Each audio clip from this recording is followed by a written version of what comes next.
The new year arrives, and suddenly people feel entitled to your intentions.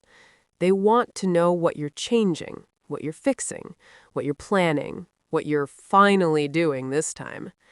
The calendar flips and silence becomes suspicious. If you're not announcing goals, people assume you're stagnant. If you're not sharing plans, they assume you're lost. If you're not explaining yourself, they assume something is wrong. This is the quiet pressure of the new year. Not encouragement, not curiosity. Expectation. Expectation that growth must be visible, that progress must be narrated, that change must be explained before it's allowed to exist. And when you don't comply, people get uncomfortable. They call it concern, they call it interest, they call it support. But what they're reacting to is loss of access.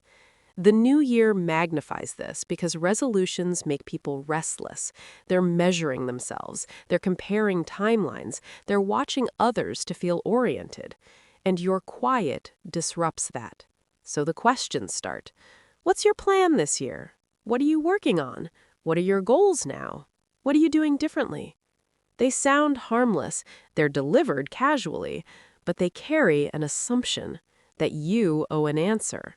That growth must be performative, that intention must be declared, that change must be socially approved. But boundaries don't require announcements. Silence doesn't mean stagnation.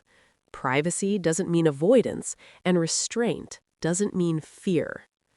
The problem isn't that you aren't changing. The problem is that you aren't explaining, and explanation is the currency people use to negotiate access. When you explain, you open a door to opinions, to feedback, to redirection, to subtle control. Explaining turns internal decisions into public discussions. That's why people push for it, because if they understand your reasoning, they can challenge it. If they know your plan, they can weigh in. If they hear your goals, they can track your follow-through. Explanation invites participation. Boundaries remove it. At the start of a new year, that removal feels threatening, not because you're doing something wrong, because you're no longer available for consensus. People are used to progress being loud, they're used to declarations, they're used to fresh starts being announced. So when you move quietly, they mistake it for resistance. They call it attitude, they call it distance, they call it being closed off.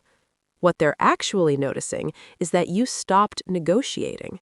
You didn't say what you were doing. You didn't justify why. You didn't invite commentary. You simply adjusted. And that disrupts expectations. Most people don't struggle with boundaries. They struggle with other people having them, especially during the new year. That's when everyone feels entitled to visibility, to optimism, to explanations. There's an unspoken rule that says, if you're growing, you should look like it. If you're healing, you should sound like it. If you're changing, you should announce it. But that rule benefits observers, not you. Growth doesn't need witnesses. It needs consistency, and consistency doesn't explain itself.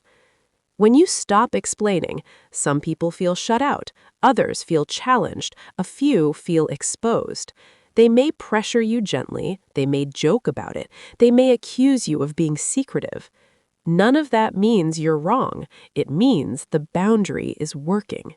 You are not responsible for resolving other people's discomfort with your silence. You don't owe reassurance that your life is on track. You don't owe a roadmap. You don't owe proof of progress.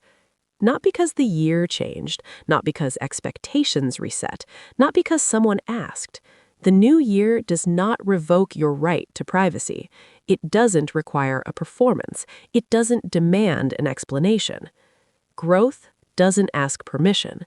Boundaries don't need consensus, and silence doesn't mean nothing is happening. Sometimes it means everything is. The new year does not require explanation.